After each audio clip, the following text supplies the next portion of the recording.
मैं अपने आखिरी खून के कतरे तक इस मुल्क के लिए लड़ूंगा।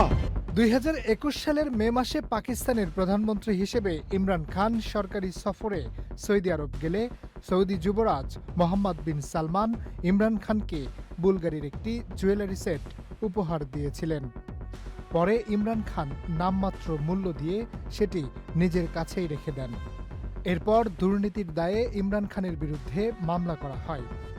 নতুন তোষাখানার ওই মামলায় অভিযোগপত্রে বলা হয়, ইমরান খান মাত্র ২৯ লাখ রুপির বিনিময়ে ওই জুয়েলারি সেটটি নিয়ে নেন, অথচ এটির বাজার মূল্য প্রায় ৮ কোটি রুপি। ২০২৫ সালের ২০ ডিসেম্বর নতুন তোষাখানার মামলায় পাকিস্তানের সাবেক প্রধানমন্ত্রী ইমরান খান ও তার স্ত্রী বুশরা বিবিকে ১৭ বছরের কারাদণ্ড দিয়েছে দেশটির একটি আদালত।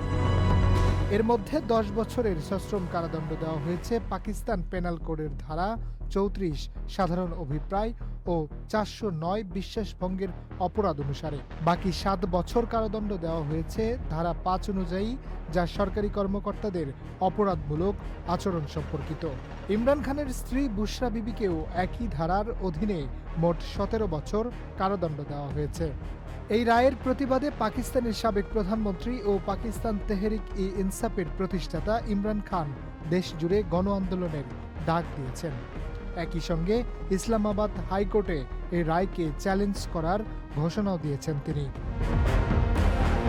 পাকিস্তানের সাবেক এই প্রধানমন্ত্রী বলেন, গত ৩ বছরে দেওয়া রায়ের মতো এটিও ভিত্তিহীন ও পূর্ব পরিকল্পিত।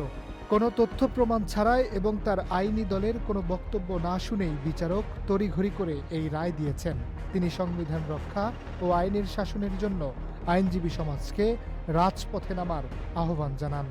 পিটিআই এক বিবৃতিতে এই রায়কে রাজনৈতিক প্রতিহিংসার নিকৃষ্টতম উদাহরণ ও অসাংবিধানিক বলে আখ্যায়িত করেছেন।